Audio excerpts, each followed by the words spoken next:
नमो तस्य भगवतो अरहतो सम्मा सम्बुद्धस्स। नमो तस्य भगवतो अरहतो सम्मा सम्बुद्धस्स। नमो तस्य भगवतो अरहतो सम्मा सम्बुद्धस्स। बुद्धं धम्मं संघं नमस्सामि।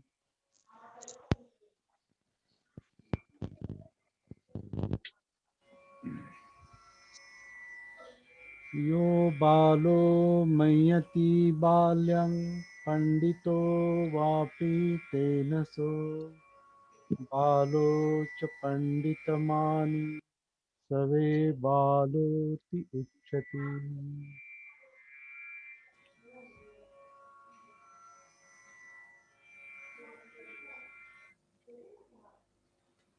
तो सबका यहाँ पर स्वागत है। अभी तक हिंदी भाषी कभी कोई आ नहीं सके ऐसा मुझे लगता है।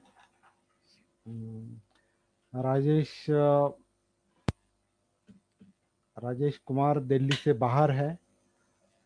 योगेश जी ऑफिस में व्यस्त हैं। बाकी लोग रेगुलर नहीं है। भारती जी भी मेरे ख्याल से कुछ तनाव में हैं। तो हिंदी प्रांत सारा तनाव में दिख रहा है। तो इसलिए हिंदी का कोई अभी आया नहीं, ऐसा मुझे यहाँ दिखाई देता है। कोई नहीं है हिंदी वाला। तो कोई बात नहीं, हम अपनी बात जारी रखेंगे।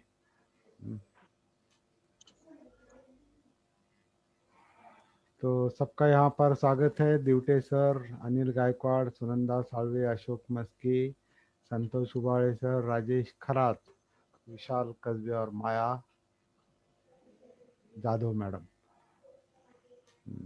आप सबका स्वागत है यहाँ पर। मेरी आवाज़ ठीक से सुनाई दे रही है आपको? Yes sir. ओके। हो सर, जय भीम। जय भीम। मेरी आवाज आ रही है सर? हाँ, आपकी आवाज़ आ रही है। नमो बुद्धा, जय भीम जय सबको। भीम, नमो बुद्धाय सबको। तो धम्मपद और सती साधना, इसके अंतर्गत आज हम 63वीं गाथा लेने वाले हैं। यो बालो मय्यति बाल्यं पंडितो वापि तेन सो बालो च पंडितमानी सवे बालोति उच्यति। बहुत अच्छी गाथा है ये भी, कि जितनी मात्रा में, मात्रा यानी ज्याला आपण मराठीत प्रमाण म्हणतो, जितनी मात्रा में अज्ञानी मनुष्य ये जानता है कि मैं अज्ञानी हूँ, उतनी मात्रा में वो पंडित है।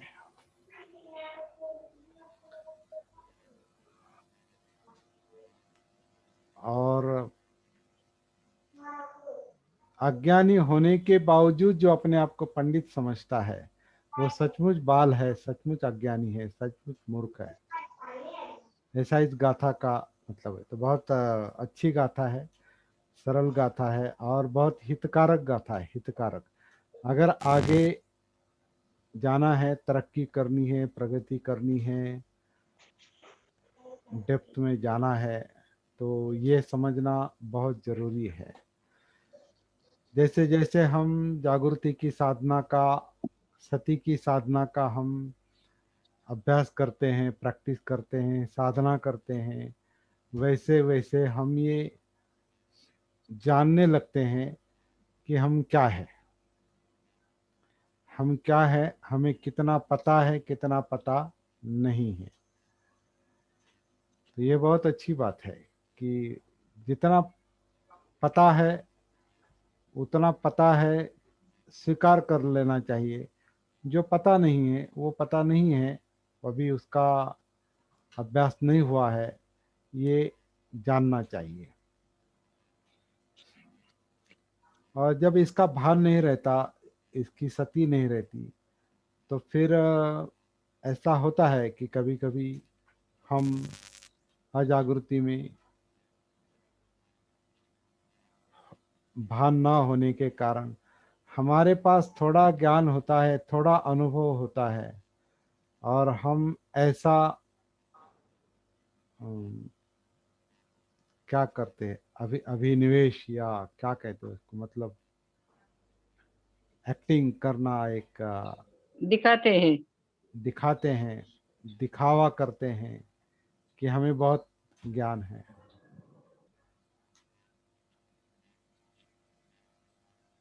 अज्ञानी होना कोई बुरी बात नहीं है, क्योंकि अज्ञानी ज्ञानी हो सकता है, लेकिन अज्ञानी अगर ये कहे कि मैं ज्ञानी हूँ, तो उसका अज्ञान कभी भी कम नहीं हो सकता, उसका अज्ञान कभी भी कम नहीं हो सकता, मतलब ज्ञान बढ़ नहीं सकता, क्योंकि वो अपना अज्ञान कबूल नहीं करता। कबूल करना इसका मतलब ये नहीं दूसरों को बताना है। ऐसा नहीं कि हम अपना अज्ञान कबूल करेंगे मतलब सबको बताएंगे कि हाँ मैं अज्ञानी हूँ, अज्ञानी हूँ। तो कुछ लोगों को ये भी एक, वो भी एक नशा होती है, एक वो भी एक दिखावा करते हैं कुछ लोग कि बहुत हाथ जोड़कर हाँ मैं अज्ञानी हूँ, मुझे समझता नहीं। ये भी एक दिखावा है कभी कभी लोगों का, और कुछ लोगों का ये दिखावा है कि मैं बहुत ज्ञानी हूँ। तो यहाँ जागृति का मुद्दा है, सती का मुद्दा है, भान का मुद्दा है कि जितना है उतना स्वीकार करना चाहिए।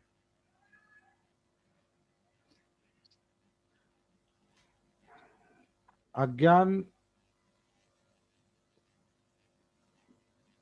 का रूपांतर ज्ञान में तभी होता है जब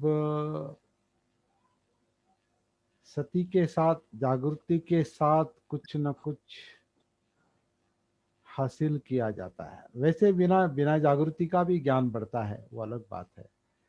ज्ञान बढ़ने के लिए सती जागृति की आवश्यकता नहीं, ध्यान की आवश्यकता है। और ध्यान ऐसे भी चलता है, मन यानी ध्यान ही है। मन जहाँ ध्यान देता है उसका अभ्यास कर सकता है, उसको उसका निरीक्षण कर सकता है, वहाँ से ज्ञान मिलता है। ज्ञान मिलने के लिए कुछ ज़्यादा, हाँ, विशेष ज्ञान मिलने के लिए जो जो लोग विशेष प्रयत्न करते हैं, वो ज्ञान का अलग तरीका है कि विशिष्ट विषय में विशिष्ट विषय में अपना मन लगाकर, ध्यान लगाकर अध्ययन करना, अभ्यास करना और वो ज्ञान हासिल करना, वो अलग बात है। लेकिन ज्ञान ये ऐसी बात है कि जो ज्ञानेंद्रियों से अपने आप मिलती है। ज्ञानेंद्रियों से ज्ञान अपने आप मिलता है, क्योंकि आंखें देखती है, कान सुनते हैं, तो जो दिखाई देता है उसका ज्ञान होता है। उसका गहराई में ज्ञान और प्राप्त करने के लिए आपको उस विषय में उतरना पड़ता है, उस पर ध्यान करना पड़ता है, उसके बारे में और जानकारी हासिल करनी पड़ती है। तो विशिष्ट विषय का जो देखा देखा गया है, तो उसमें उतरना वो और आगे ज्ञान प्राप्त करने के लिए आवश्यक है, और उसमें उतरेंगे। जो सुनाई दिया, जो सुना है, उसमें और ज्ञान हासिल करने के लिए उसमें और उतरना पड़ेगा। गंध है, स्वाद है और स्पर्श है। तो ज्ञान इंद्रिय, पांच ज्ञान इंद्रिय, ये अपने आप छठे ज्ञान इंद्रिय में, मनोविज्ञान में वो अपने आप इनपुट आता है वो, और मेमोरी में स्टोर होता है। ज्ञान मिलता है और मेमोरी में स्टोर होता है। जिसे एक संप्रदाय, योगाचार संप्रदाय है महायान का, उस महायान संप्रदाय में ये जो स्टोर होता है, जो मतलब मेमोरी में जाता है, उसे स्टोर कॉन्शियसनेस कहते हैं। स्टोर कॉन्शियसनेस, आलय विज्ञान ऐसा कहते हैं उसको, आलय विज्ञान। तो आलय, आलय का मतलब संग्रह, संचय। जैसे हिमालय, हिम का संचय जहाँ है वो हिमालय। हिमालय, कार्यालय, आलय यानी जहाँ कार्य इकट्ठे चलते, कार्यालय या आलय। आलय का मतलब इकट्ठा, संग्रह। तो ये कॉन्शियसनेस जो है, ये चित्त जो है, ये ज्ञान का आलय है। मन चित्त जो है वो ज्ञान का आलय है, इसलिए उसको आलय विज्ञान ऐसा कहा है। तो सिंपली इट इज मेमोरी। वो क्या है? मेमोरी है। और हमारे मेमोरी में जो है वो सारा का सारा ज्ञान जो है वो हमने अ, ऐसा जानबूझकर कुछ पढ़कर या सुनकर, जानबूझकर बहुत थोड़ा हम सीखते हैं, जानबूझकर। जैसे हम स्कूल में सीखते हैं, कॉलेज में सीखते हैं, या कोई स्वतंत्र अध्ययन करते हैं, अभ्यास करते हैं। तो वो जानबूझकर जो सीखना है, स्टडी जो है, वो अलग बात है। लेकिन वो नहीं भी की तो भी जैसे जन्म होता है हमारा और हमारी उम्र बढ़ती जाती है, वैसा वैसा कुछ ना कुछ बाहरी दुनिया का ज्ञान हमें होता ही रहता है। वो नेचुरल है।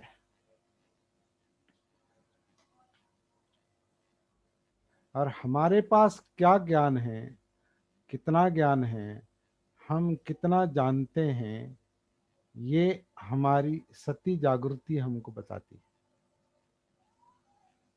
भान बताता है कि हमारे पास कितना ज्ञान है। अगर भान होगा तो, सती होगी तो, जागृति होगी तो।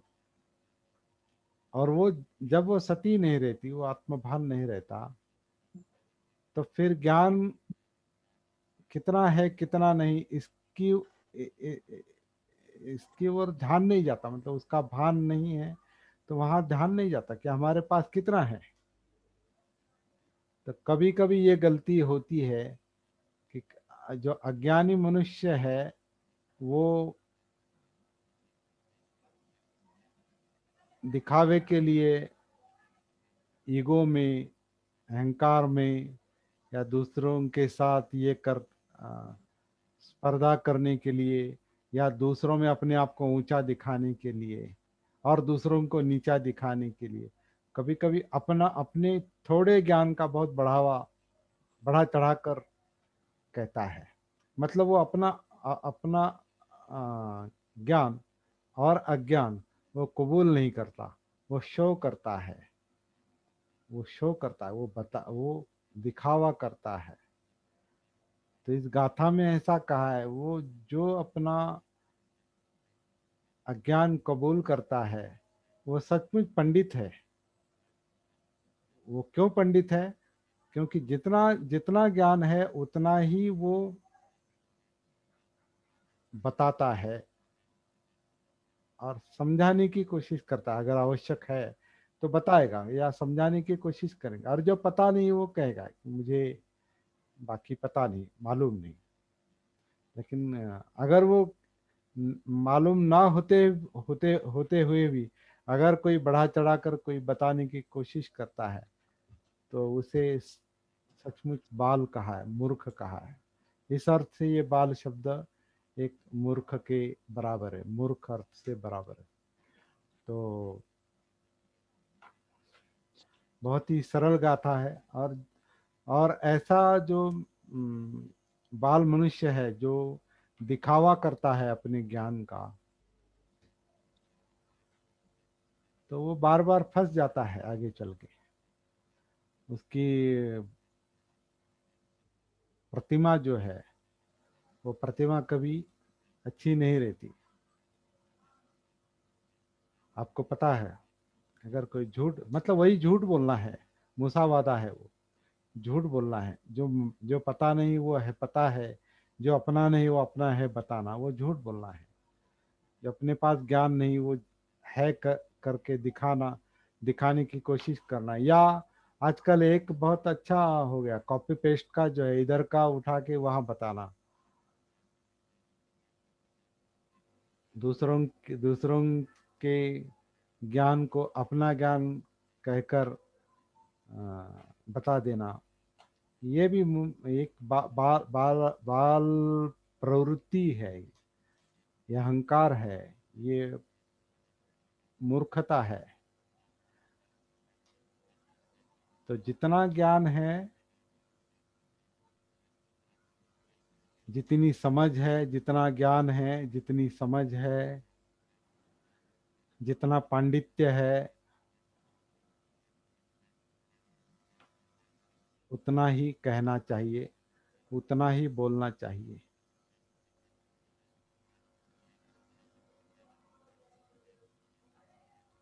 हमारे पास अगर अज्ञान है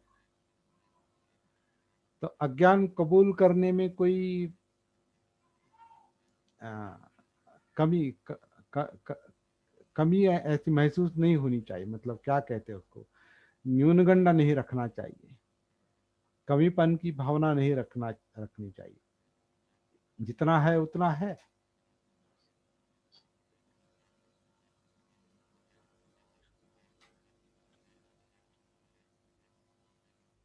लेकिन बढ़ा चढ़ाकर बताएगा कोई अज्ञानी मनुष्य तो वो आगे जाके फंसता है, क्योंकि उससे अधिक जानने वाले दूसरे लोग होते हैं ना, तो उनके सामने उसकी क्या होती है, फसगत होती है, वो मतलब फंसता है वो।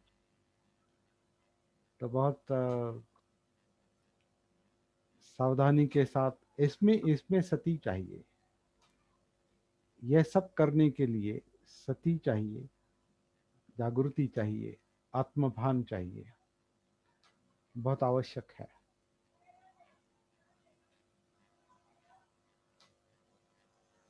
क्योंकि हम ऐसा भी कह सकते हैं, अगर कोई अज्ञानी मनुष्य, ये बाल मनुष्य बढ़ा चढ़ा कर बताता है तो वो अपने आप को तकलीफ देता है एक तरह से, क्योंकि वो सुरक्षित महसूस नहीं करता। क्योंकि जो झूठ बोलता है, जो अधिक बोलता है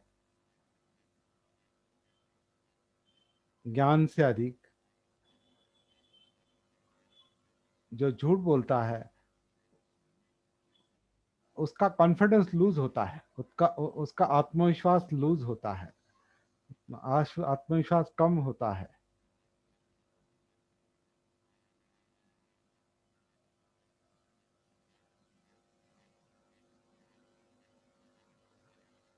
क्योंकि वो चोरी है एक तरह का, जो नहीं है वो अपना कहकर बताना, वो एक चोरी है। चोरी चोरी करने वाले का, झूठ बोलने वाले का मन हमेशा, चित्त हमेशा प्रेशर में रहता है, दबाव में रहता है। तो अपने दुख का वो खुद कारण बनता है। बहुत सरल बात है। तो अज्ञानी होना उतना हानिकारक नहीं जितना जो ज्ञान नहीं है वो है बत करके उसका अभिनिवेश करना, मतलब उसका दिखावा करना।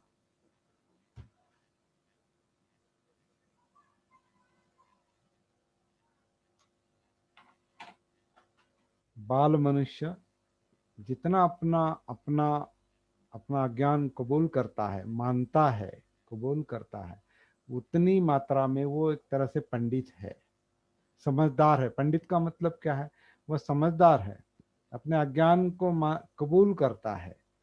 इसका मतलब जितना ज्ञान है उसका उसे पता है और अज्ञान कबूल करता है, तो वो पंडित है, वो समझदार है, वो जानता है, वो सही ज्ञान के लिए अपने आप को जैसे ओपन रखता है, खुला रखता है।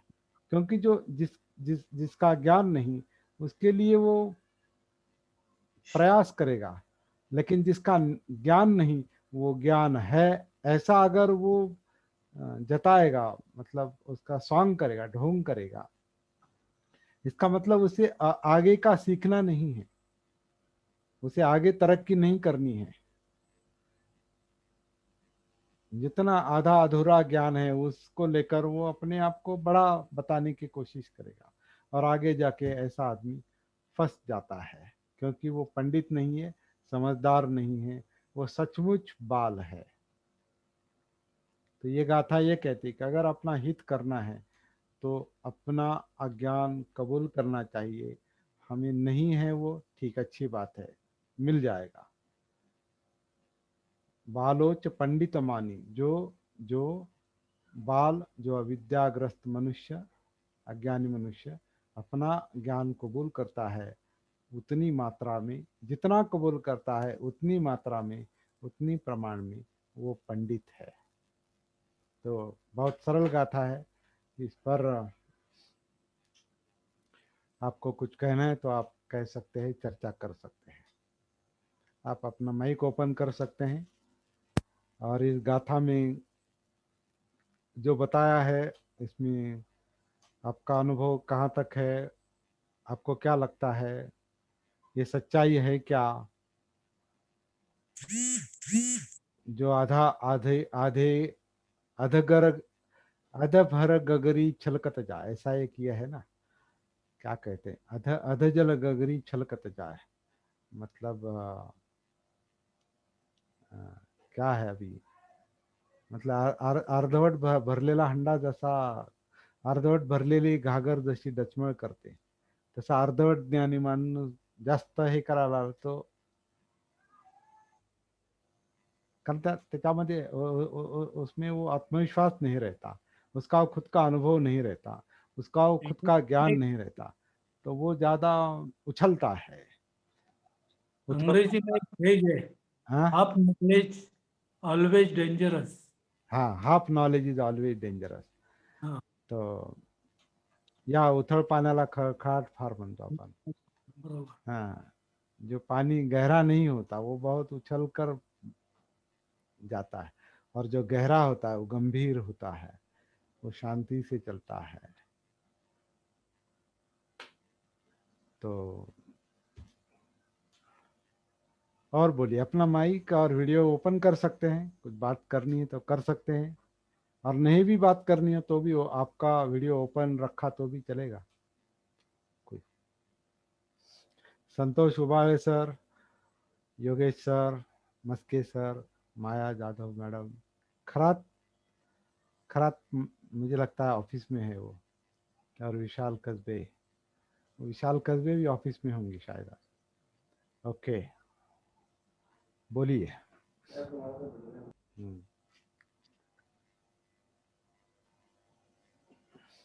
कुछ बोलने के लिए है, बहुत बहुत मुद्दे होने चाहिए। ऐसे कई लोग हमें मिलते हैं, ऐसे कई लोग हमें मिलते हैं, आधा आधा ज्ञान है और बोलते बहुत है,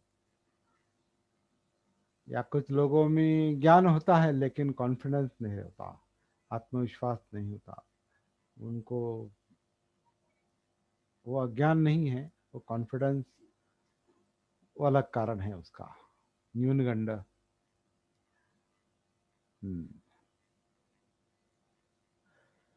अगर ज़्यादा कहने के लिए कुछ नहीं है चर्चा के लिए तो हम यहाँ पर रुकेंगे। केवल एक दूसरे का मुंह ताकने से कोई लाभ नहीं।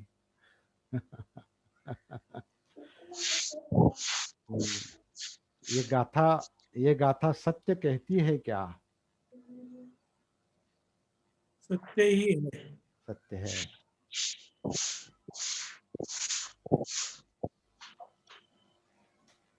हम्म,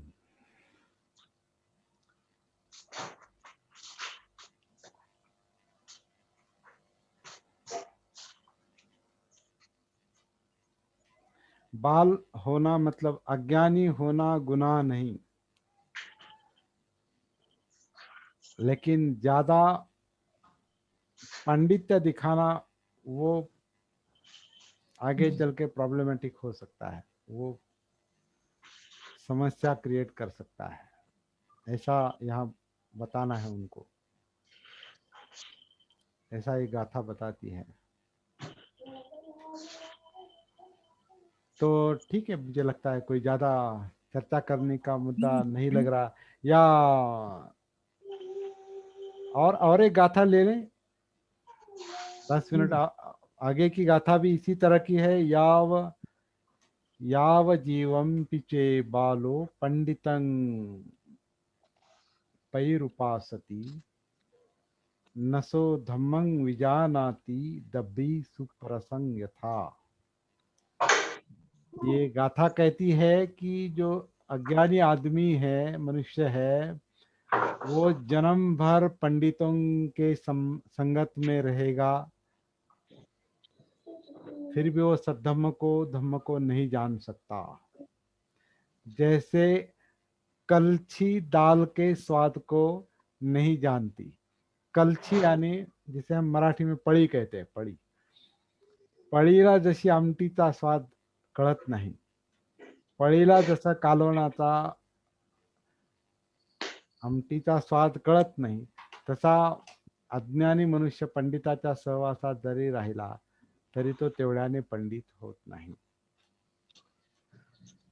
तर अज्ञानी याचा अर्थ असा नहीं, ऐसा है का, इसका मतलब ऐसा है क्या हम पंडित के, अच्छे आदमी के संपर्क में, मतलब जो अज्ञानी है उसने अच्छे आदमी के संपर्क में नहीं रहना चाहिए, ऐसा ऐसा इसका मतलब है ना? मैं रहना चाहिए लेकिन सती के साथ।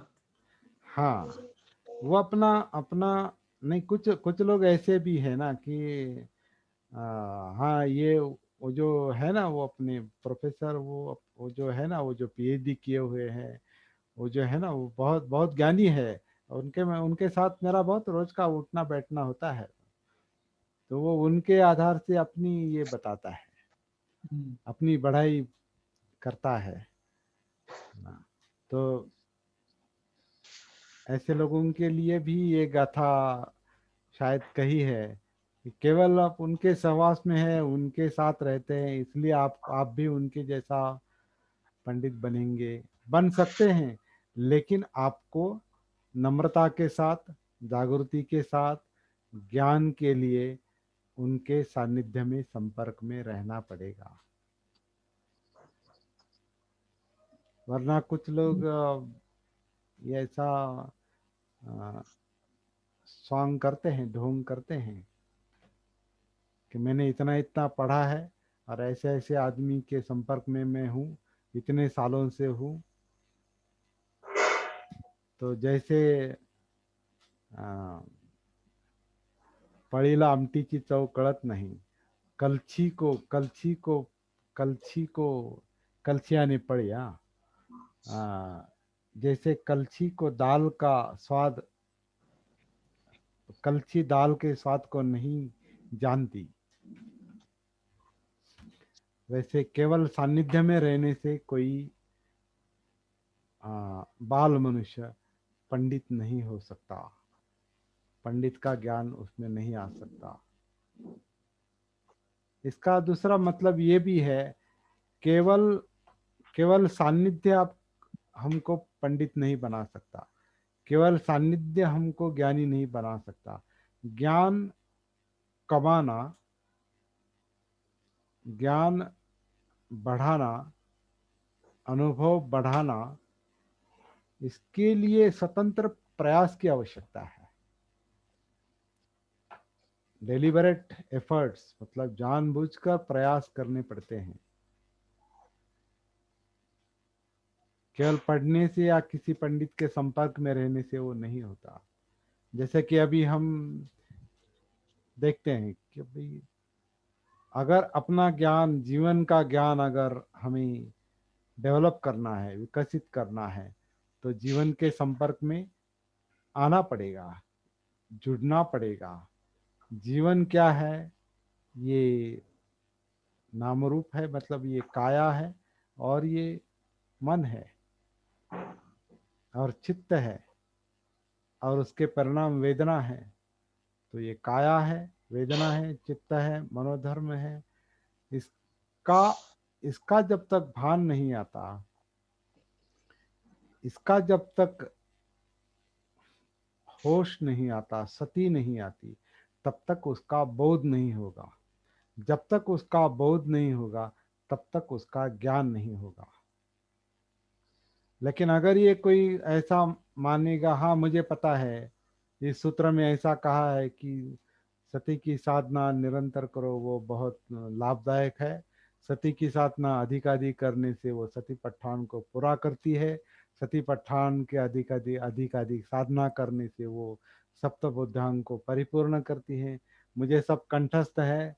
आनापान सती से सतिपट्ठान है, सतिपट्ठान से सप्तबुद्धांग है। इतना करो, दुख मुक्ति मिल जाएगी। सब कुछ कंठस्थ है, सब सब कुछ याद है। लेकिन आनापान सती से आप कैसे काया में उतरेंगे, कैसे काया महसूस होगी? ये प्रैक्टिकल काम है, ये साधना का काम है, ये डायरेक्ट इंसाइट है, डायरेक्ट अंतर्दृष्टि है, डायरेक्ट अपने आप से जुड़ जाना है कि ये काया आन करती है, अपान करती है, यानी अनापान काया का हिस्सा है। इसलिए अनापान सती आपको सीधा कायानुसति में उतार देगी, काया में उतार देगी। काया जिंदा है, उसमें वेदनाएं हैं, चित्त है, मन है, इंद्रियां हैं, सब। तो ये जो सीधा अनुभव है वो हमको सीधा ज्ञान देगा, मतलब वो हमको बोध, हमारे जीवन का बोध करवाएगा। केवल ज्ञान, यानी अनुभव महत्व का है। अनुभव महत्व का है, और अनुभव के लिए प्रैक्टिकल करना महत्व का है। प्रैक्टिकल मतलब कि आनापान सती के बारे में विचार करने की बात नहीं है, या सती पट्ठान के बारे में विचार करने की बात नहीं। विचार शुरू में आवश्यक है, चलो ये आन है, ये अपान है, आन अपान, लेकिन वो रटने की बात नहीं है। घोकम पट्टी जिसे कहते हैं, वो रटने की बात नहीं है। वो आन आन आन शब्द भी, मुझे आज एक शब्द, आज थोड़ा मुझे अलग एक पता चला। आन हम जो कहते हैं ना, आन एक्चुअली वो आण है, और अपान जो है वो अपान है। अण अण न बाणाचा, बाण का अण, और आण आण और अपान। जैसे प्राण जो है ना, प्राण शब्द कैसा है, मुझे तो लगता है ये आण शब्द जो है ना, वो कभी कभी प्राण का अपभ्रंश लगता है मुझे। क्योंकि हम जो सांस लेते हैं वो तो प्राणवायु ही कहते हैं ना, उसे प्राणवायु ही कहते हैं। जो लेते हैं वो प्राण, उस पर प्राण निर्भर है। तो शायद वो आण का, प्राण का अपभ्रंश भी आण हो सकता है। आण अपान अप्राण, प्राण लेना, प्राण मतलब ऑक्सीजन, जो जो कुछ है जिंदा रहने के लिए वो लेना, और छोड़ना, छूट मतलब बाहर आना। तो ये जो आण है, जो अपान है, मैं अभी उच्चारण में थोड़ा सा सुधार करूंगा, अभी करने की कोशिश कर। ये जो आण है, अपान है, ये आण अपान अनुभव का विषय है, ये रटने का विषय नहीं है, ये केवल जानकारी का विषय नहीं। आण और अपान, या काया आण काया अपान, काया सांस लेती है, काया सांस छोड़ती है, ये प्रैक्टिस का विषय है। सचमुच महसूस करना है, सचमुच देखना है कि ये काया आन करती है, सांस अंदर लेती है, कैसे लेती है, क्या हलचल हो रही है, क्या मूवमेंट हो रही है, पेट की, पेट के अंदर, सांस पटल की, पीठ की, छाती की, और पूरा जो धड़ है, कंधे से लेकर कमर तक, ये जो पूरा धड़ है, ये किस तरह से आन करता है, किस तरह से अपान करता है, ये डायरेक्ट सीधा महसूस करने की बात है। ये केवल ज्ञान का विषय नहीं।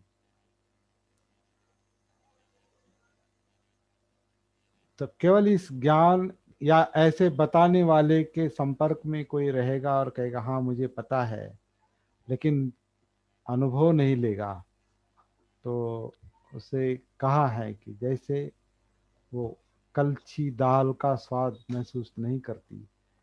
दाल का सा, अगर कलछी कलछी की तरह हमें अगर नहीं रहना है तो हमारे अंदर वो संवेदनशीलता का, क्योंकि कलछी कलछी में मतलब पड़ी, कलछी में संवेदनशीलता नहीं रहती। गर्म ठंडे का वो उसका वो महसूस नहीं होता पर कलछी को, क्योंकि वो संवेदनशीलता नहीं, वो उसमें जान नहीं है वो। लेकिन हमें अगर कलछी की तरह नहीं रहना है तो वो संवेदनशीलता हमको डेवलप करनी पड़ेगी, या वो डेवलप होती है कैसे? सती के आधार से। जैसे ही हम अंदर उतरते हैं, आन के साथ रहते हैं, अपान के साथ रहते हैं, या काया आन के साथ रहते हैं, काया अपान के साथ रहते हैं, तो सांस महसूस होती है, काया महसूस होती है, जिंदापन महसूस होता है, चित्त महसूस होता है, थिंकिंग प्रोसेस महसूस होती है, मनोधम्म महसूस होते हैं। ये चित्त की, मन की संवेदनशीलता है, ये कलछी की तरह नहीं। ये निर्जीव नहीं है। जो केवल ज्ञान ज्ञान पर संतुष्ट रहते हैं वो जैसे निर्जीव लोग हैं, वो केवल ज्ञान ज्ञान ज्ञान पर वो संतुष्ट रहते हैं। लेकिन जो अनुभव लेने की कोशिश करते हैं, सीधा उतरने की, महसूस करने की कोशिश करते हैं, वो कलछी की तरह नहीं है। वो जिंदा है। वो जिंदा है। अपमादो अमत पदंग, वो जिंदा है। सती जो है वो जिंदापन है, जागृति जिंदापन है। वो कलछी की तरह निर्जीव नहीं है। तो वो उस जिंदापन का जो अनुभव करेगा उसे अस्तित्व समझ में आता है, जीवन समझ में आता है। तो बहुत है, मतलब दूसरी गाथा भी हमारे लिए बहुत इम्पोर्टेंट है। कल हम अगली गाथा एक ले सकते हैं या दो ले सकते हैं, ये कल तय करेंगे। फिलहाल इतना काफी है। अगर कुछ ये चर्चा के गाथा लिए है। काफी हाँ। गाथा काफी अच्छा ये महसूस करती है अर्थपूर्ण है। हाँ कि ज्ञान में निर्जीव, हाँ, निर्जीव रहकर ज्ञान नहीं कमाना चाहिए। ज्ञान में निर्जीव चीज पड़ी है तो उसे पूछा नहीं जा सकता कि ज्ञान कैसा है। राइट। कलछी को पूछा नहीं जा सकता कोई कि ज्ञान कैसा है, दाल कैसी है। दाल कैसी है, स्वाद कैसा है। तो जीवित काया ही उसको अनुभव कर सकती है। तो हाँ जीवित होना जरूरी है। दाल में भी अगर जाना है तो उसका स्वाद लेना पड़ता है, तब जाके वो गर्म है महसूस होगा, स्वाद अच्छा है वो महसूस होगा, नमक कम है महसूस होगा, नमक ज्यादा है महसूस होगा, मसाला ज्यादा है। तो वो जीवित अनुभव का मामला है। तो बहुत आप ज्ञानी ज्ञान में पड़े होते हैं लोग और अनुभव नहीं करते, सब बताते निर्वाण तक जाने। अनिल अनिल गायकवाड़ का प्रांत है ये। निब्बान तक जाने का सब रास्ता बताते हैं, अरे सब मालूम है मुझे। Anil Gaikwad food food food का फूड स्टॉल चलाते हैं। उनको ये पर्ची का, पड़ी का और चाह जीव का काम बहुत अच्छी तरह से पता है। हाँ, तो बहुत अच्छा है कि ज्ञान में पड़ा हुआ एक आधा अज्ञानी आदमी हो तो वो अनुभव नहीं लेता है, फिर मालूमात बताता है ये ऐसा है वैसा है। तो बहुत सारे लोग ऐसे होते हैं, उसीलिए वो गाथा में लिया है कि पर्ची को कुछ नहीं मालूम, वो निर्जीव होता है। तो जब हम जीवित पाया ही उसका एहसास कर सकते। Right right. बहुत अच्छा लगा सर। और ये सती से काफी क्लियरिटी आ जाती है देखने के लिए, समझने के लिए। हर गाथा का संबंध सती से आता है ऐसा लगता है। हाँ हाँ, ऐसा लगता है करीब। बरोबर। इसीलिए तो धम्मपद और सती साधना, ये जो तालमेल जो जम रहा है वो बहुत ही अच्छा साधना का प्रैक्टिस, साधना का विषय है। संबंध प्रैक्टिस से हो जाता है, ऐसा मुझे प्रेरणा मिलती एहसास। है धम्मपद से। प्रेरणा मिलती है धम्मपद से प्रेरणा मिलती है सती साधना करने को। करने के लिए। हाँ हाँ, काफी अच्छा लगा।